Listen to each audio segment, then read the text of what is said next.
further ado, let me introduce the Reverend David Beckman. He is with the Circle of Protection, and he's also the founder and chairman emeritus of Bread for the World. So with a very long and I would say dedicated commitment to the issues that we're talking about today. David? Well, thanks for organizing the forum, and I appreciate everybody who's watching today. Thank you for your interest. To me, it's just pretty obvious that helping people in need, helping hungry and poor people is a priority for all the world's faiths. Faith communities are often active in helping and sometimes speaking up for hungry and poor people. At the Interfaith Forum held in Brasilia a few weeks ago, it was really wonderful to see the extent to which the UN Sustainable Development Goals, grounded in a commitment to end hunger and poverty, they're just built into the lives and spiritualities of spiritual leaders from all different traditions in all parts of the world. I find it really important to first remember that the world has made unprecedented progress against hunger and poverty over the last several decades. In 1990, 4 of every 10 people in the world lived in extreme poverty. Today, about 1 in every 10 people in the world live in extreme poverty. This has been an extraordinary liberation. I see it as a great exodus in our time, an experience of God. It teaches us something about the fundamental character of humanity and the planet that we live on. And I believe that God, however you name God, that God wants us to keep it going. But progress against hunger and poverty has in fact stalled, and in many respects, it's been reversed. But we've had a lot of experience. We know a lot about how to get progress against poverty going again. Our main problem is that the governments and people of the world now have other priorities. The basic problem is a lack of political commitment. People of faith can help to change that situation.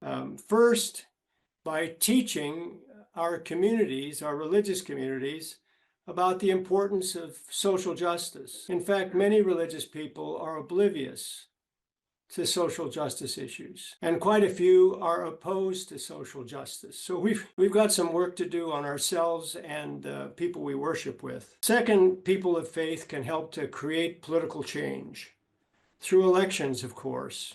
That's really important, but also by joining and supporting organizations, advocacy organizations, for example. This year's G20 summit will launch what I see as an international advocacy organization, an international push organization, the Global Alliance Against Hunger and Poverty. President Lula, who has a record of reducing poverty in Brazil, has proposed it, and the G20 governments at the ministerial level have unanimously agreed to launch this new Global Alliance Against Hunger and Poverty at the Heads of State Summit in November.